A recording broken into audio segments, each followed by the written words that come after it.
Sir, আমি কি ভেতরে আসতে পারি? হ্যাঁ হ্যাঁ, আসো আসো। আচ্ছা বলো, তোমার নাম কি? আমার নাম স্যার লেবুধর চাকলাদার। তোমার বাবার নাম? আমার বাবার নাম আপেলধর চাকলাদার। আর তোমার মায়ের নাম?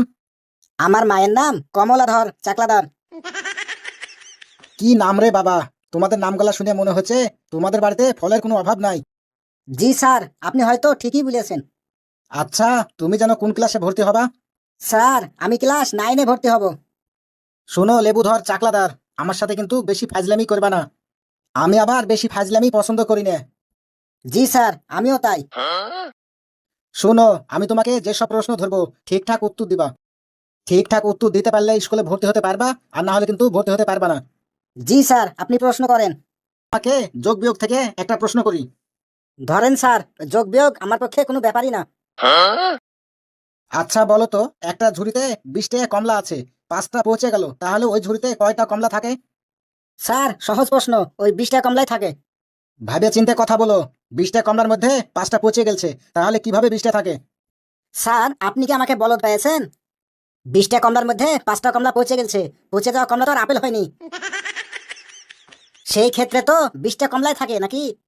বাহ বাহ বাহ, সাব্বাস, কি ব্রিলিয়ান্ট ছাত্র গো। আচ্ছা বলতো দেখি, আমাদের যেখানে সেখানে পায়খানা করা উচিত কি উচিত না? স্যার, আমাদের যেখানে সেখানে পায়খানা করা একদমই উচিত না। তাই নাকি? তা একটু খুলে বলতো দেখি। স্যার, ওই যেখানে সেখানে যদি পায়খানা করা হয় তাহলে তো আর ছুচার লেগে পানি পাওয়া যাবে না। তখন কিন্তু স্যার ওই প্যান্টের সাথে ল্যাটা প্যাটা লেগে যাবে। আর সেই কারণেই যেখানে সেখানে পায়খানা করা একদমই উচিত না।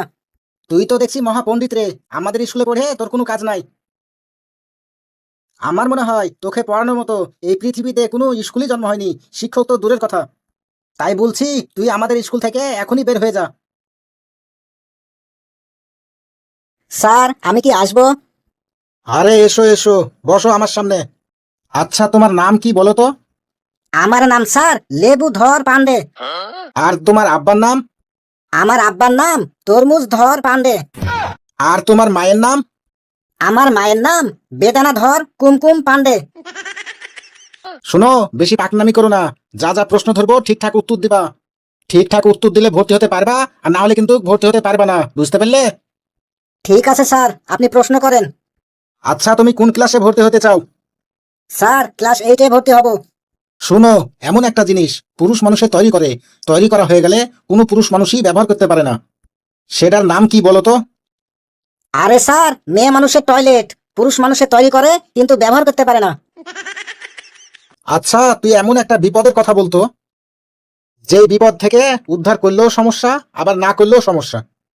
মনে করেন স্যার, আপনি লুঙ্গি পরে মিজানের মুড়ে গেছেন, আর ওখানে মেলা মেয়ে ছেলে পেলে আছে, আর ওরই মধ্যেই বিড়ি খেতে লেগে আপনার লুঙ্গিতে আগুন ধরে গেল, কিন্তু আপনি লুঙ্গির ভিতরে কিছুই পরেননি।